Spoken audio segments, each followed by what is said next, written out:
All right, so welcome everyone to our November roundtable, looking at real estate in Toronto and Vancouver. November is my favorite month. I'm a Scorpio. And we are just through scary season, and it looks like we have a lot of scariness to discuss on today's episode. Steve, I hear you were recently in Toronto and that you're going to be coming back on December 1st. Yes, I was. We were throwing back drinks with John here. It was a good time. We were at the Veritas Housing Conference, so a lot of really smart people there. It was interesting to learn. The CMHC Economist was there, so it's giving him a few jabs. But and then we're back December 1st for our Loonie Hour live event at the Hockey Hall of Fame, which will be fun. Great. And as usual, this is the roundtable with John Pisalis of Velocity Realty in Toronto. Steve is speaking to us from Vancouver, Steve Saretsky of Oakland Realty. And I'm your host, Urmi Desai of Move Smartly. I wanted to follow up on your Loonie Hour show. It's sold out? Sold out, unfortunately, but there is a wait list. So if anyone wants to get on, sometimes people refund tickets and whatnot. So okay. And speaking of scary season, obviously it's scary for housing. Did you choose the Hockey Hall of Fame because you're a Canucks fan? The Leafs are also very scary right now. No, I'm a diehard Avalanche fan, and I checked it out when I was there. They have like a new Stanley Cup sort of case and all their memorabilia, so it's pretty cool. And I just figured, Canadian podcast, what better place to host an event than one of the most iconic spots, I think, for Canadians. It's a beautiful building. And Steve, will there be a chance for people to watch this after as well? Yeah, we'll record the whole show. So we're going to do a recording at the TSN Theater, which seats about 140, 150 people. And then we'll record it and throw it up on YouTube. So anyone that misses that live event, it will definitely be up on the YouTube channel here. Okay, awesome. Well, I know John and I will be there, so we won't heckle. Perfect. That's all we need. Maybe we will heckle you. So starting with Vancouver, Steve, what are we seeing in the market? I think it's, sort of a continuation of what we've been experiencing. So we actually have the October data that's just come out now. So we had the fewest home sales for the month of October since October of 2008. Of course, if you remember, Lehman Brothers collapsed in September of 2008. So, we're basically going back to October of 2008 and saying, well, that's our baseline. So really, really weak sales volumes. If you exclude and pull out, October 2008, because that was a, kind of a one-off event, this would basically be the fewest amount of home sales since October of 2000. So more or less, we're looking at 10 to 20 year lows, however you want to sort of splice it up.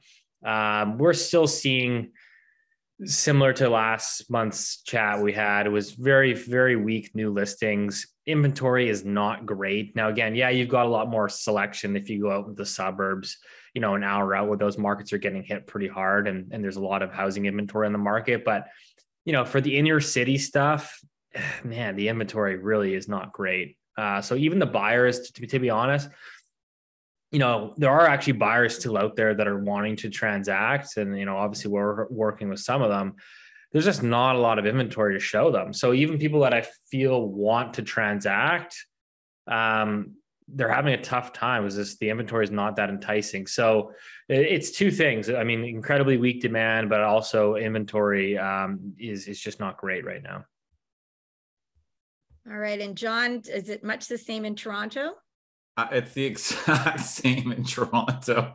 What Steve said. I mean, the statistics are very similar. Sales, they're probably going to come in either just above 2008 or just below. The big difference between sort of that back in that period is, in 2008, I think there were about 20, if I'm not mistaken, 28,000 homes on the market for sale at that time. And right now there are 13,000. And this is, this kind of speaks to what we've been talking about, this tight inventory. Yeah, of course, there are very few sales, but there also isn't a lot to choose from. And we're finding that as well from our buyer clients, that we have clients who want to transact, who want to buy. There's very little to look at. The nicest homes are getting multiple offers, and people think it's crazy and I'm making that up. No, 100%. And fine, the homes are underpriced, but they're getting a ton of interest. And these are the nicest homes that come up every week. And then There's other homes that, you know, might have something about the home that isn't perfect. And everyone's attitude is just, well, I'll just wait for the nicer home, right? Like, I don't want to take the second choice home. I want the nicest home. So you have some homes in some areas that are sitting on the market for weeks and months, and other homes, you know, selling in 3 days with like 15, 18 offers. So it's a very odd market. It's still sluggish though. Like in a lot of, we have listings in other parts, like some areas is just very little activity, right? And some types of homes. So, and certainly the downtown core has been doing a little bit better than the suburbs. Hey, John, that's a good point you made there. Actually, I was just looking at pulling up the chart here. I don't have the October inventory data just yet, but I'm looking at September 2022. So for Greater Vancouver, we had 10,000, basically just a shade over 10,000 active listings for September 2022. If I go back to September 2008, which was obviously a pretty bad bear market, you had 20,000 listings on the market compared. Yeah. So we're basically running at half that. And so it's almost exactly like Toronto. Like we're half of where we were in 2008. So that's interesting. Yeah, I guess, I don't know. I mean, I guess the next question is what happens to listings and inventory in the spring? Do we get some investors tapping the market? But I'm struggling to see how you get from 10 to 20. Yeah. So we got a great question on our Twitter from @Zoomer, asking a little bit more detail about what you guys are talking about versus in the suburbs versus some of the other areas. So please elaborate on the key differences between the downward market trends in the major Greater Toronto area and Greater Vancouver area suburban pockets. Which suburb markets do you think will hold their higher relative value through the downturn? I'm wondering actually if we could just expand that out to even the center parts of these areas versus the suburbs. I think that's a great point. I mean, I'll touch it on in Vancouver here. I always find this interesting, right? Because like the media or like the, economists that aren't in the housing sector, they like to sort of paint the market with a broad stroke, right? Oh, sales are down X, prices are down 10%. And it's like, it's like real estate is very hyper local. They're concentrated micro markets. So, if you go back to the 2016, 17 correction in Greater Vancouver, we had a crash. I would call it a crash in like the high-end luxury market, which is where a lot of the foreign bid was. So West Vancouver luxury homes, West Side Vancouver, West Vancouver, which is really great real estate. That dropped 30 to 35% from its peak. Like that market got crunched and inventory skyrocketed. But then if you look at like the local condo market, there was no correction. Prices just kept going up like a year later, like prices. So now what we're seeing today is the markets that are getting crushed are these suburban markets where they went nuts during the pandemic. A lot of blue collar working class that I think were borrowing on cheap money that inflated, I think, housing bubbles in those markets. So we're talking Chilliwack, Mission, Abbotsford, Surrey. Those are your hardest hit markets. Now, if you come into the inner city, which is where I predominantly focus, that market's really, it's soft, but like, God, I mean, prices are down 8 to 10%. There's just not a lot. I mean, but I'm also like, this market didn't really have a whole lot of price growth during the pandemic, right? So I don't know. I look at, a market like downtown Vancouver or the condo market where those prices arguably fell about 10% during the pandemic. They recovered a little bit. Now they're kind of inching down again. So like overall, it's a pretty flat market. There's not a lot going on. And then you go look at, like I said, some single family detached houses in Chilliwack and Mission. I mean, you're down 30% from the peak. So it's all about context. And I think like this correction, we've got some clients looking, West Side Vancouver, high-end market. That market is not moving. I think people that buy $4-5 million houses, they're not really impacted so much by interest rates going up. A lot of them are cash buyers or using very little leverage. So we're not seeing a lot of movement there. It's not much for sale. So the good houses, to John's point, are moving relatively quickly. Very, very different markets this time around. John, that sounds very similar to what we saw in Toronto during the pandemic as well. The movement out caused prices outside of the downtown area to really skyrocket. Are you seeing a similar phenomenon now? Yeah, I mean, similar. I mean, the areas certainly that have the most inventory right now, that are the most sluggish, are the ones that were the furthest out from the sort of the GTA, right? Like these outskirts, almost rural of the GTA, right? The ones that are a bit more disconnected from the GO train. So areas like Brock and Scugog and East Gwillimbury, like these areas are definitely seeing more inventory than some of the neighborhoods and the suburban neighborhoods that are closer to transit and a little bit closer to downtown. Now, the one interesting thing that I found is that, you know, Durham region, which is the region just to the east of Toronto, it's the one region, the GTA, that probably saw the most rapid increase in prices, right? And normally those are the areas that get hit the hardest, right? And when we look at the stats now, it has the tightest inventory. And I think part of what's happening there is that home prices are still high, right? Durham is like the most affordable region in the GTA. That's on the GO line, you know, that you don't have to commute half an hour to get to a GO station. So it's still a relatively tight market. Like there aren't as many listings there as there are in some of the other areas. So, but certainly the ones further away are probably going to be hit the hardest, I'd say. Well, that's interesting. So Durham region, including Pickering and Oshawa, kind of bucking that trend a bit. Exactly. And so I should say prices are still down there. Like I don't want to, like prices are still down 25% or something like that. But inventory is a lot tighter, right? That's more of what I mean. And in terms of that 20% drop, like that really high drop, are you seeing as much of that in what, you know, is now like they call old City of Toronto, but the City of Toronto proper? I'd say in most of the GTA, it looks like prices have plateaued somewhat to some extent. And I think part of that is just like what we and Steve talked about at the beginning, like there's just not a lot of homes for people to choose from. People are selling first then buying, which leads them to be more patient, you know, and at least we've seen a little bit of stability in prices. In the GTA since around July, prices and median and average prices have been flat pretty much. Actually, yeah, it's a similar thing here. And I'm just looking through the median sales price for all three property sectors was actually up in October. So for the first time in, I don't know, 6-7 months, the median sales price actually ticked higher. I'm not putting much stock in that. I'm not telling you prices are going up.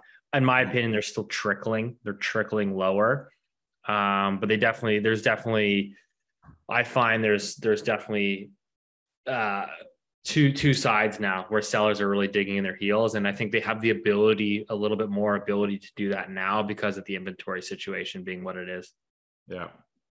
That actually leads us to a great question from our Twitter channel at Frank Greco. One asks, with so few homes being listed and sold, are you seeing housing prices flatten out?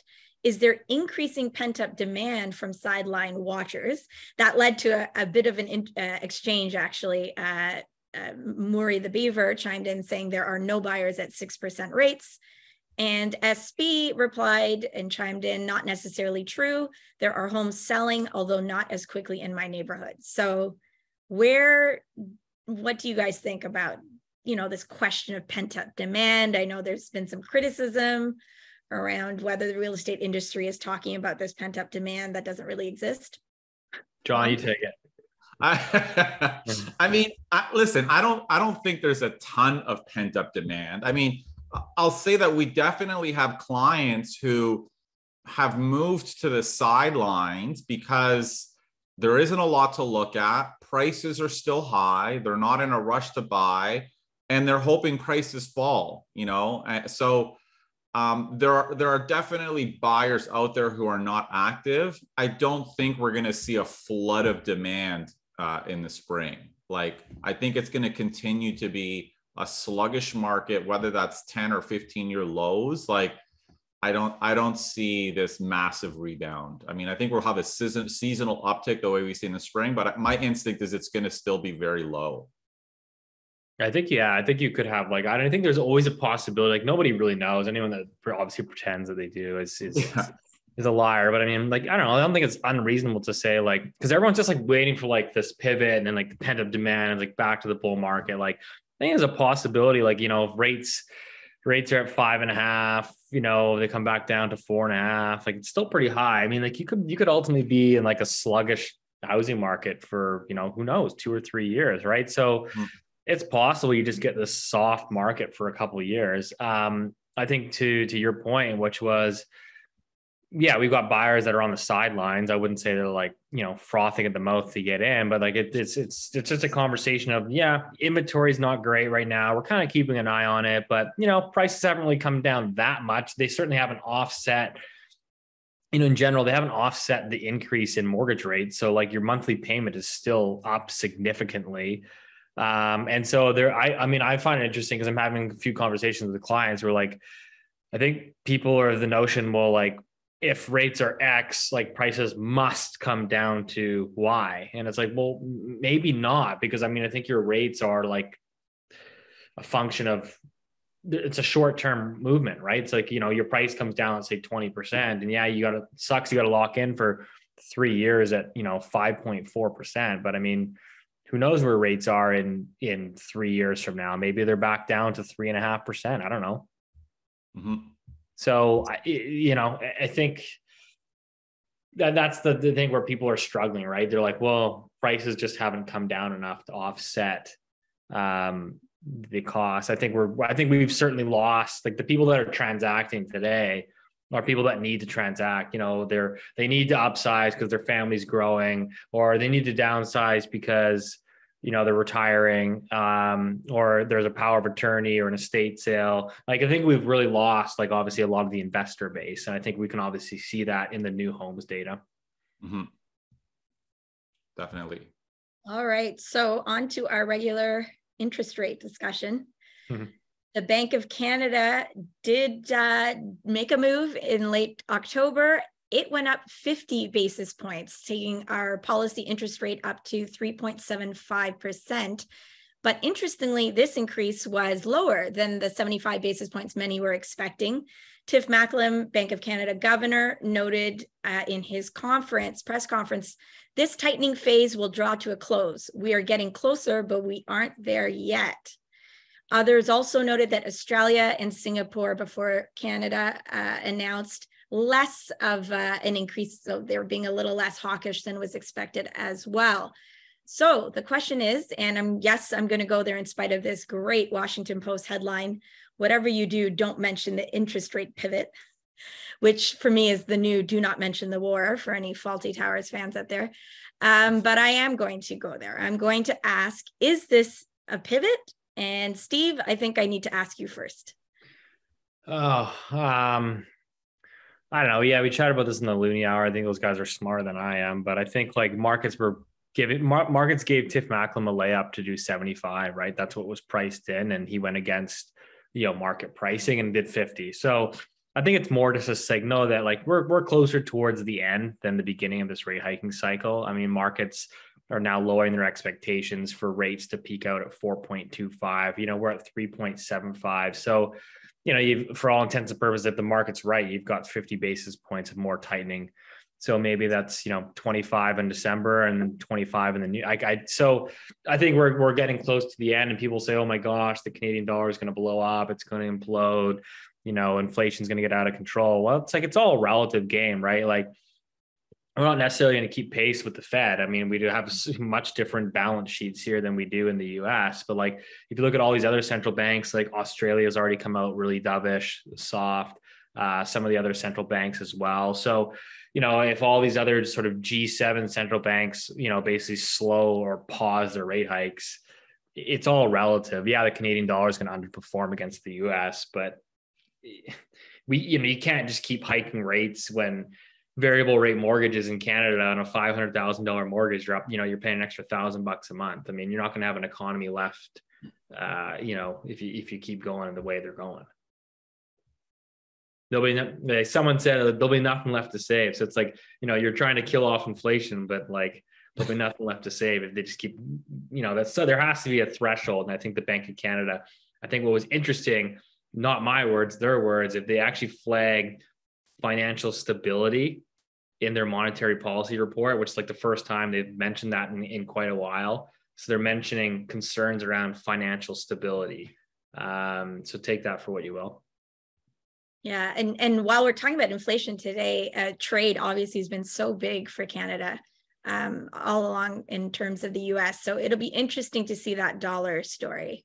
I'm not sure Canada would blink as quickly as people think, given how important exports are, hopefully, if they're going to be part of any kind of economic comeback. John, what do you think? No, I mean, I agree with Steve. I mean, I think a lot of realtors probably got more excited by the 50 basis points than anyone else, and probably went to TikTok and called it a bull signal. I mean, which it's not obviously yet. I mean, we still haven't felt the 300 basis points before these 50 yet, so, but yeah, I mean, I agree with Steve. I mean, it's looking like we're kind of at the end of at the top of this hiking cycle, hopefully, and we'll have to see how it all plays out next year. It's like, I wouldn't call it like a pivot, right? I mean, it's like, 50 basis points, it's still like an outsized jumbo rate hike. Like your variable rate mortgage is still at what, 5.5%? Like, yeah, I don't think there's anything to be like overly optimistic about. It's just like, yeah, like we're probably near the end of this like pain. We've got some clarity of where rates are going to settle in at. Yeah. But yes. I don't think our housing markets are really built for mortgage rates in the fives. No, 100% yeah. no. I mean, this is not a good news story. This is a less bad story. And those TikTok, those videos were just ridiculous. And even I was noticing my own language. I instead of dovish, I was actually saying less hawkish. We are in a very difficult cycle still. And there is a lot of pain that's still going to be ensuing. On our Twitter channel, again, Greg Matthews asks you, any thoughts on what needs to happen for banks to start extending amortization, or for OSFI, that's the institution that regulates banks in Canada, to drop the qualifying benchmark rate? If you had to bet, does either happen in 2023? And what are your thoughts on extending amortizations for our debt-loving nation? Yeah, I mean, John, do you want to take it first? Yeah, I mean, okay, so there's two things: extending amortizations on renewals versus qualifications for new purchases, right? And 100%, I see them sooner rather than later extending amortizations on renewals or relaxing the requirements. So what that means is when people have to renew their mortgage, I suspect OSFI is going to allow them to more easily, if they had a 25-year mortgage to begin with, and now they're, 5 years in, technically they should be renewing at 20 years, right? So OSFI is likely going to allow them to extend that back to 30 or maybe even 35 to ease that payment shock, because this is going to have ripple effects on the economy. It's not just like people's mortgage payments are going up. They're going to have less money to spend, which has a domino effect, right? So I think almost 100% they're going to relax that and maybe even allow people to extend longer on renewals. I don't know about new purchases. Like the new purchases, there's two parts. Do they extend amortizations? I think that's very unlikely. Will they reduce the stress test? I mean, possible. I mean, at the end of the day, it's kind of crazy. People are stress testing at 7.5% today, right? So if the market remains sluggish, do they drop the stress test to 1%? Like if we feel like we've hit a peak anyways, I think it's possible. It's hard to say. They've kind of have come out and said they're not going to do that, or they don't want to do that. Will they stick to their guns if things get ugly? I mean, I don't think so, but we'll see. What do you think? Yeah. Sorry to interrupt, guys. I'm just wondering, just to follow up on Greg's question, what is things getting ugly? Like, what do you think that looks like? I mean, I think that's just more like significant downward pressure on prices, right? Because like, it's not like, I think people are missing, they think it's just like saving the homeowner. It's not just saving the homeowner. There's like I said, there's like impacts that extend beyond just one's house value. Like when your wealth goes down, your housing wealth goes down, your consumption goes down, that impacts jobs. Like there are a lot of things associated with that. So I don't think it's just helping homeowners or saving homeowners. I think there's just this broader financial risks that I think they're trying to mitigate. But I don't know. Yeah. I mean, I think the old adage is like what? Like, I mean, like the house is really the bank's asset, right? I mean, it's their collateral. So, I mean, if the bank's collateral obviously gets wiped out, I mean, it is what it is. The 5 Canadian banks basically run the country. So I think that's ultimately who they set policy for, in my opinion. But from the people I've been chatting with, they don't seem to think that OSFI is going to do anything this year. Mm-hmm. Even including reducing the stress tests in December, which is when they announce it every year. So I don't know. We'll see. I think everything's very hypothetical. I think there's definitely a lot of closed door meetings happening right now. There's a lot of discussions. They're not sitting by idle. There's a lot of hard conversations that I think are taking place right now. So yeah, it'll be interesting to see. Similar to John's point, it's more pain. I mean, like, this has been pretty crappy market. I mean, worst home sales in 20 years. Developers are feeling it. We're seeing 14% correction in the home price index. So that's the worst on record. So there's pain, but I don't think it's only been like 7-8 months. I mean, It's much too soon to be hitting the panic button. But I think like if this continues into Q2 of next year, I think that policies probably start getting changed. And I'll add one thing, like if things start getting worse, the sentiment turns pessimistic, prices start trending down further, changing the stress test may not do that much. Like at the end of the day, if you think prices are going to be lower in 6 months, telling you can borrow an extra 100 grand and buy today is not that exciting. You know what I mean? So sometimes when the sentiment shifts, even stimulating it with debt isn't necessarily the solution. Like almost like the market has to just come to its natural floor or whatever, if that happens. So I don't know. We'll have to see. It'll be interesting for sure. Great. On our Twitter channel, at Raymond U8 has picked up on the fact that you two love making predictions that you'll then be held accountable for dun, dun, dun. by the hordes later. Where do you think mortgage rates will be a year from now? And what do you think happens to housing prices as a result? Who's going to walk the plank? As long as we're not getting sued, full disclosure. Yeah. I'll take the stab at this. I think mortgage rates are going to be lower next year at some point. Can they get this in the 6s in the near term? Possibly. I still think we're in a recession or tiptoeing towards one. And I think that with that will bring yields down. So in fact, like if you look at the interest rate market, I mean, like markets are pricing in rate cuts from the Bank of Canada next year. Like that's not me saying it. That's what markets are expecting. So is that actually going to happen? I don't know. We'll see. But I mean, that's what the markets are pricing. I tend to think that given how weak housing is, that the rest of the economy is going to follow if it's not already following. It just hasn't necessarily showed up in the data yet. And so I think we'll be talking a lot more about recession in 2023.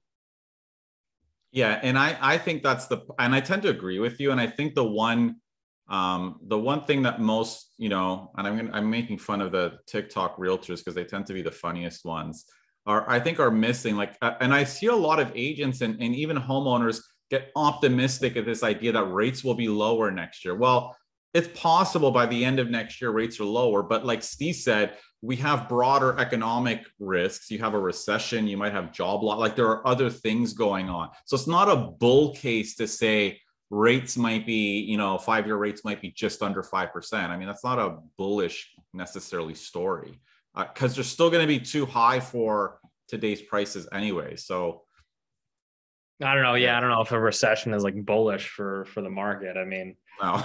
In general, it's like, yeah, hey, if you're coming up for a renewal or a refinance, like, yeah, you'll have lower rates to work with probably. That's my guess anyways.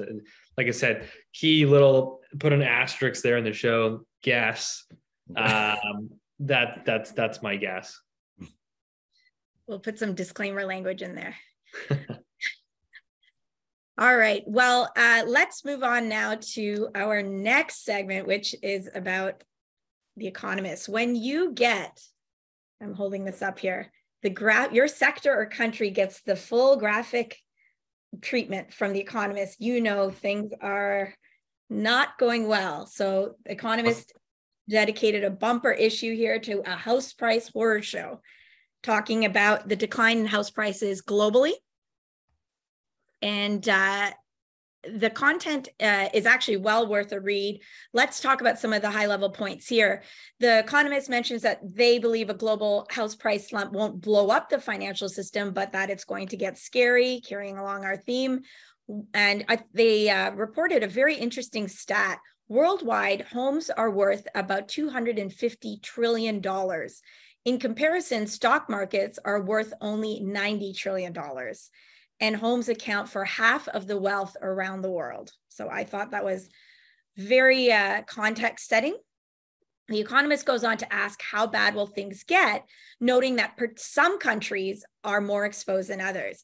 And here we see Canada topping the table in terms of countries that are most exposed in the event of or during a housing downturn, which is already underway. And while we Canadians are normally the most external validation seeking nation ever, this is probably one table we do not want to be at the top of. Interestingly, many of the other countries listed at the top are those that we'd also see at, what The Economist likes to do in other times, the best countries to live in. So after Canada, the risk is there for the Netherlands, Australia, New Zealand, Norway, and Sweden. Very interesting lineup there. The Economist goes on to mention some figures that we probably already know. In Canada and Sweden, prices are down 8% since the peak in February. New Zealand is down 12% nationally from its peak. The article details a similar story that I think that we've heard in Toronto and Vancouver happening in Sydney, where a number of areas in Sydney are down as much as 20%, if not more. And it goes on to note that the sales story is the same in many of these countries, particularly those that saw a really big run up in sales during the pandemic. They are now seeing a huge drop off in sales like we're seeing in Canada. I thought one of the most interesting parts was the note on borrowing. So in America, Britain, and Spain, household levels of debt are not quite at their 2008 levels, suggesting that maybe their bankers can breathe a little easier. However, in Canada, Australia, and Sweden, the run-up in household debt, and this is from countries that escaped the worst of 2008, has been, quote, staggering since, with the Swedish central bank governor saying that it is like sitting on top of a volcano. So we are now debt darlings. Is that a good thing? No, that sounds more positive than what it is. So it's scary. Steve, you've talked about debt levels in particular when you've talked about how our officials have to manage this housing crisis, and talking about how bad things could look, not only for home prices themselves, but for the wider economy. So I guess it has to be asked, could this be a potential 2008 here in Canada? I think that there's risk towards like a credit crunch for sure, just given the levels of debt and where interest rates are going. I don't think we have like the systemic of like, these mortgage-backed securities being, what I mean? Like, I don't think we have that sort of problem. So that's not my base case, but like, is there always a risk for like a credit crunch? For sure. The levels of debt are obviously obscene. I think there's a reason that policymakers are always pretty eager to kind of step in. I mean, at the end of the day, like you have to kind of like look at this through the lens of like a politician, which is like, they ultimately just want to be reelected. And so that's why they ultimately just keep kicking the can. Nobody wants the housing bubble to blow on their watch. I know there's a lot of people out there that want like a reset. We need lower house prices. This is unsustainable. I agree. I get it. I really do.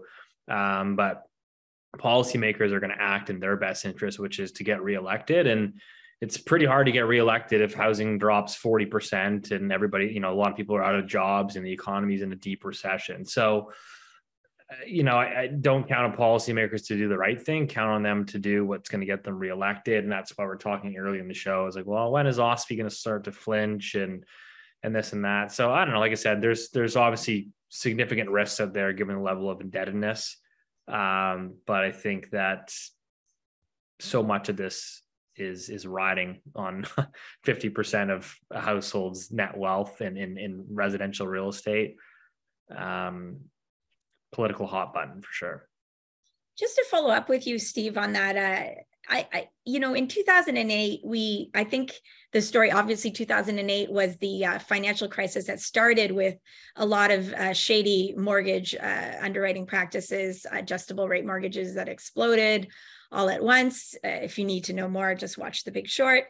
And we kind of comfort ourselves here in Canada that we did not have those kind of mortgage lending practices. But I wonder how much you, and John, this is a question for you too, worry about the percentage of Canadians who do go to third-party lenders. And there's been some recent stories even about fraudulent mortgage underwriting in the primary sector as well. There was a really big story on CBC Marketplace recently. Is there a chance that there could be a vulnerable part of the market, like we saw in the US, suddenly get into a lot of trouble and maybe then spill over into other parts of the market? I think that's what you're seeing certainly in some of these suburban markets. I think we're going to see some issues in the pre-sale market too. People that were, speculating, they weren't in a position to get pre-approved for a mortgage, but they said, you know what, why don't I go buy a pre-sale? Don't need to have a great income necessarily. I mean, at least in BC anyways, there's no pre-qual from a developer. So, go buy a pre-sale, wait for it to go up in 3 years. I can just flip it, make a whole bunch of money because the housing market never goes down.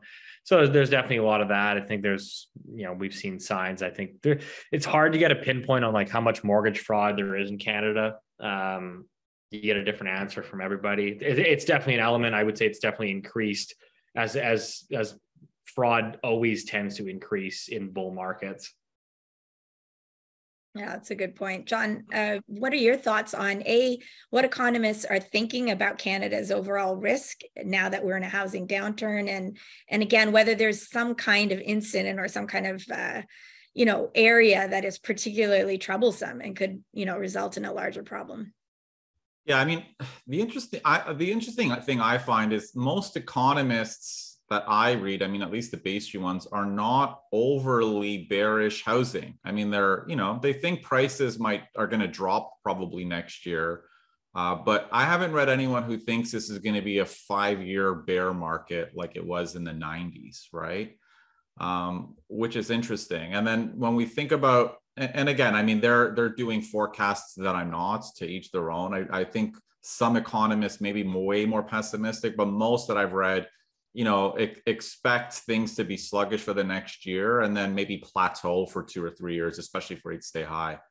I'm not as pessimistic or concerned about the types of things that you talk about in the US. Like, yes, there are private lenders. It's a small percentage of the market, I think, compared to what was going on in the US. In the US, it wasn't just these shady lenders, but a lot of the people who were buying multiple properties were buying at the peak of the market or close to the peak of the market, right?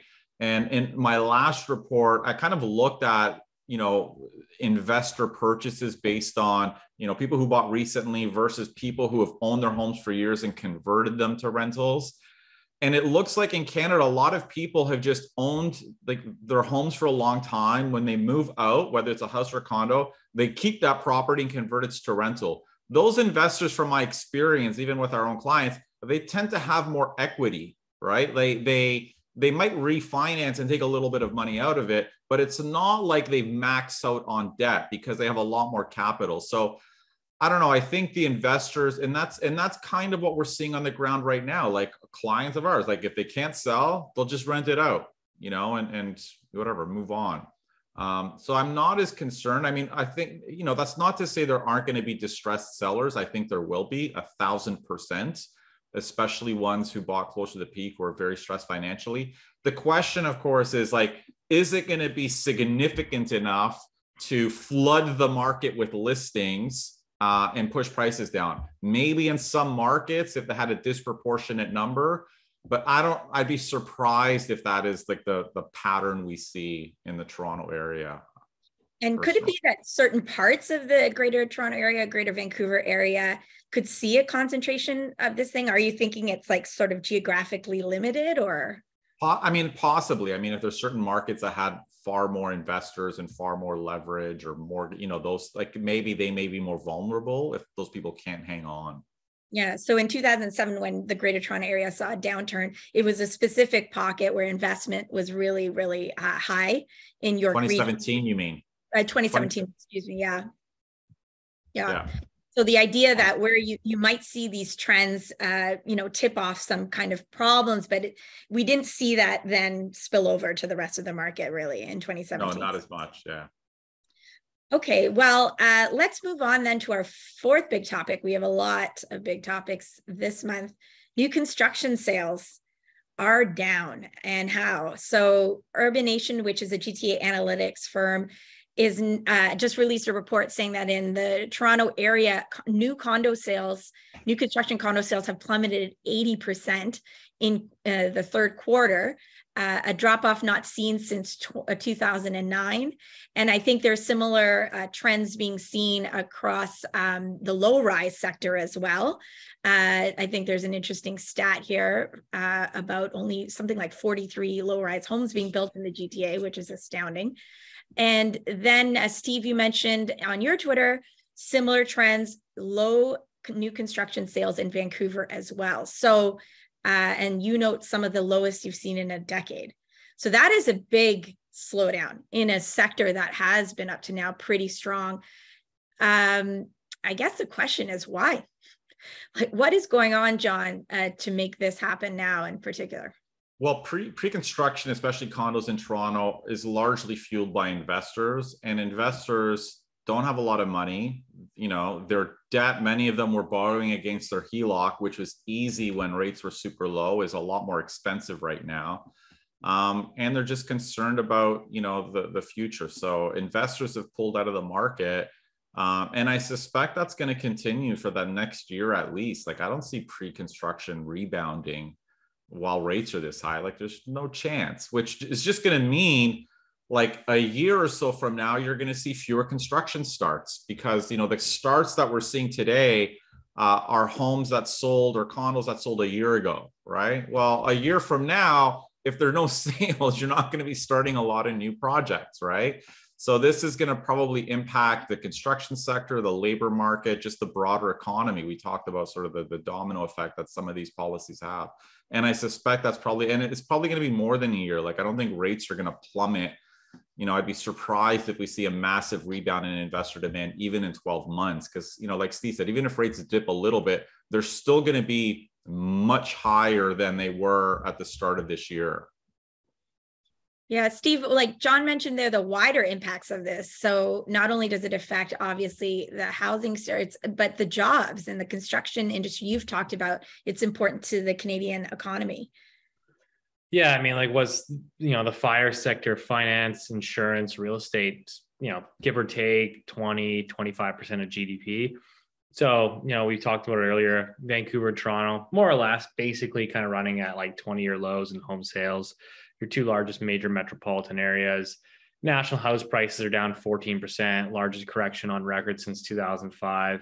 GTA new home sales down 89%, 72% in Vancouver. Like, you basically have almost blown up, 25% of your of your economy there.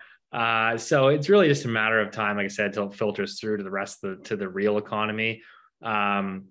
We talked about before, rate hikes take on average 12 months to work their way through the system. So we haven't even seen, 375 basis points of rate hikes actually filter through. So that's always been my view, which is like, I think housing is weaker than policymakers probably are led to believe.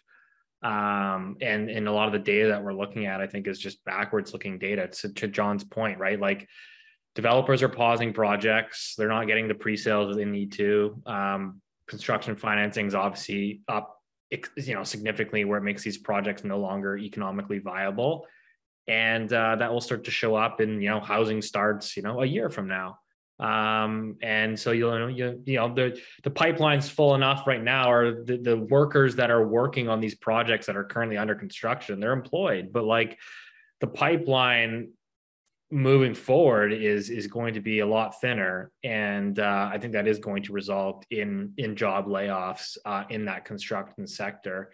Our buddy there, Ben Rabideau, actually had a good stat from his recent report, which was, if you assume that employment in the construction sector goes back down to its long-term average, you'd see about 2% of the Canadian labor force unemployed, would lose their jobs effectively. So 2% of the entire Canadian labor force, just if construction employment goes back to its long-term average. So again, I'm not saying that's where we're going, but I think it's naive to think that, you can just pretty much slam the brakes on 25% of economic GDP in Canada without having repercussions down the road is naive.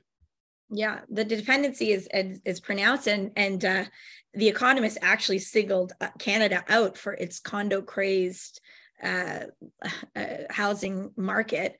And obviously, we're also seeing pressures on jobs at banks, at mortgage financing, and in real estate. So, this has a wider impact. So, as you were saying, does that then play into calculations around how much pain the economy could possibly absorb into the new year? And does that start to switch the narrative?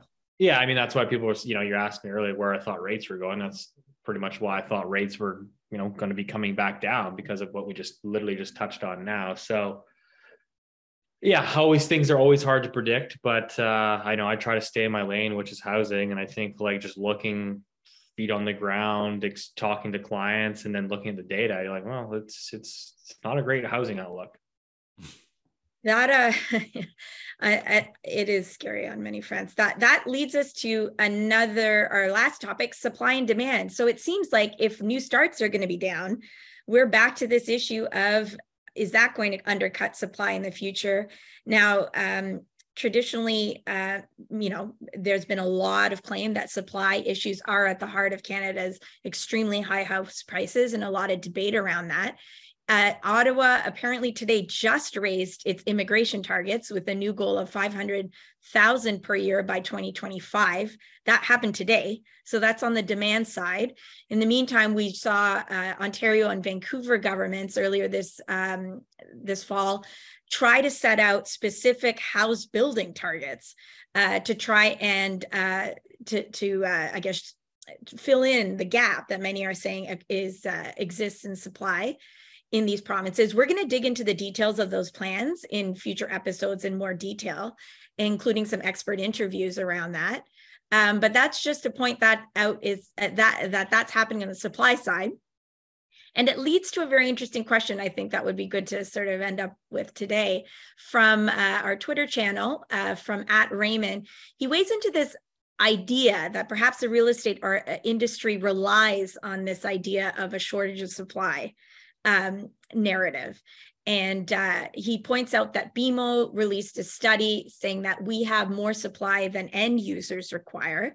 So if the if BMO is arguing that, the industry seems to say there's not enough supply. Clearly, the governments of Ontario and Vancouver think there's some kind of supply issue. Who's right? Who's wrong? What do you think? Is the supply story a myth? Or are there some other dynamics underlying it that might explain why we hear such wild arguments on both sides? John? I mean, no, I think when we think about BMO and their argument, I think they argued it was a myth when prices were exploding 30% per year, okay? 100%.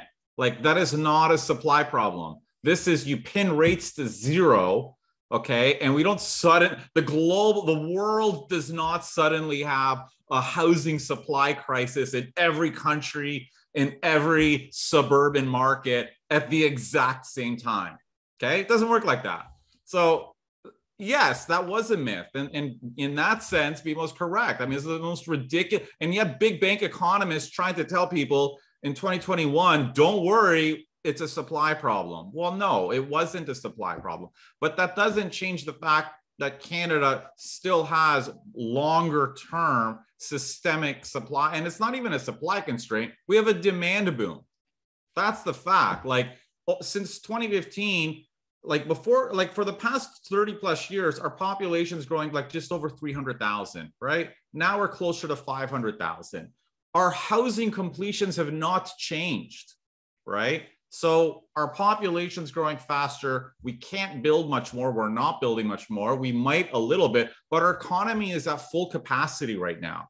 Like to the point where like they're just, you know, it's causing wage growth because there just aren't enough construction labor workers. I mean, to Steve's point, if construction starts to go back to our historical, we'll see job losses. We're at capacity. We cannot necessarily build to this level of demand. So it's a little bit silly to just call it a supply problem. I mean, we just have a demand boom, quite frankly, and that's what's pushing. And if you look at Australia and New Zealand, it's the exact same thing. Like there's a reason why those markets are exploding, because they have the very similar policies as Canada, and their demand is outpacing their ability to build. So that's actually, yeah, you're pointing out something interesting. So it's almost like two things are happening. First of all, and I find this irritating as a layperson who just reads a lot about housing, is a confounding of short-term and longer-term factors. So something's happening in the short term, you point to some long-standing, you know, calculus of whatever housing stock's missing to explain what was a short-term pandemic, low interest rate inspired boom. On the flip side, you're also saying that supply takes up a lot of the room in the discussion in Canada when demand is not talked about, as if those immigration targets aren't also a lever as well. Exactly.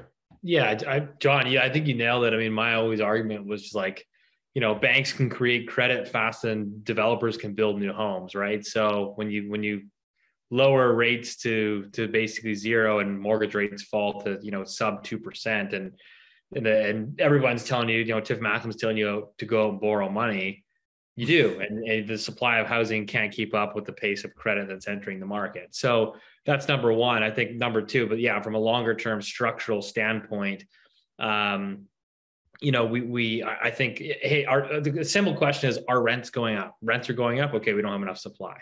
If you had an oversaturated housing market with way too many homes for sale or way too many homes in the market, your rents wouldn't be going up, you know, double digits. Okay. So I think like that's the sort of simplistic answer. Are rents going up? Yes. Okay. We don't have enough supply. I think that the developers certainly push the narrative, oh, more supply, more supply. I don't think it's the be all end all, but I think it is the balance of, okay, managing people's ability to access credit and how much credit they should be given. What are mortgage rates? Again, if mortgage rates are 1.5%, of course, you're going to go and lever yourself up. And now we're seeing, obviously, you know, the old notion of investors now selling their cash flow negative properties and going and buying GICs because they yield 4.5%. Of course, it pulls demand out of housing. So, but I think long term, you know, 500,000 new immigrants coming to the country. I mean, there's, to John's point, we can't build enough housing for it. And so, you know, we joked about it at the Veritas housing conference, which is like the sad reality is like, this is a layup for a long-term like real estate investor, which is like governments aren't going to figure it out. They need to ramp up immigration to sort of support, you know, the existing economic structure that we have here, but we're never going to be able to build enough housing. I think I'm struggling to sort of see how we're going to figure that out. And like, you know, even now, right? It's like, okay, we see 500,000 new immigrants coming here. Shouldn't we start building? Well, hey, the projects aren't economically viable today. And if I'm a developer running a business, a private business for profit, why would you want to start sticking a shovel in the ground today when you can't even pre-sell the building? The banks regulate developers. The banks say, listen, we will give you construction financing, but you must sell 65% of the building before we cut you a check to start construction. So if you can't sell 60% of your building, you don't move forward. So like, I'm struggling to see. I think it's like, it's never one thing. I hate when people say, oh, it's supply is a hoax, it's fake, it doesn't matter. Or supply is the be all end all. If we just build more housing, these problems will go away. It really is, I think, two sides of the argument. Yeah, it would be comical if the effects weren't so dire, but the level of or the lack of coordination between the federal policies, you just see the provinces trying to do something on the supply front, then they get, sort of gazumped by this new immigration target. Who knows who's talking to who?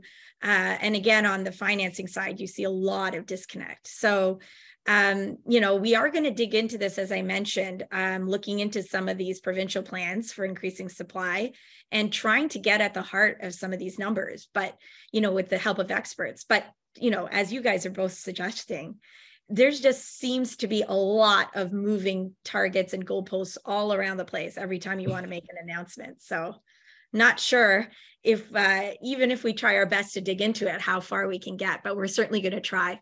And that seems like a good note to end on, a little bit of a spooky note in keeping with our theme to end on in terms of what might be in store in the future. But I thank both of you for providing your insights and what continues to be a really, really uncertain and, unnerving market for so many. So thanks, John. Thanks, Steve. Thanks to all our viewers for all your questions. Keep them coming so you can reach us at our Move Smartly channel, at Move Smartly on Twitter. We're on YouTube. And John and Steve, why don't you end by giving out your Twitter handles? Very easy. Just John Pasalis. Yeah, at Steve Saretsky. So feel free to come on Twitter and barrage me with your hate comments. I welcome them. Bold. So we'll see you in December, Steve, and see how that goes. Looking forward to it. All right. Thanks, everyone.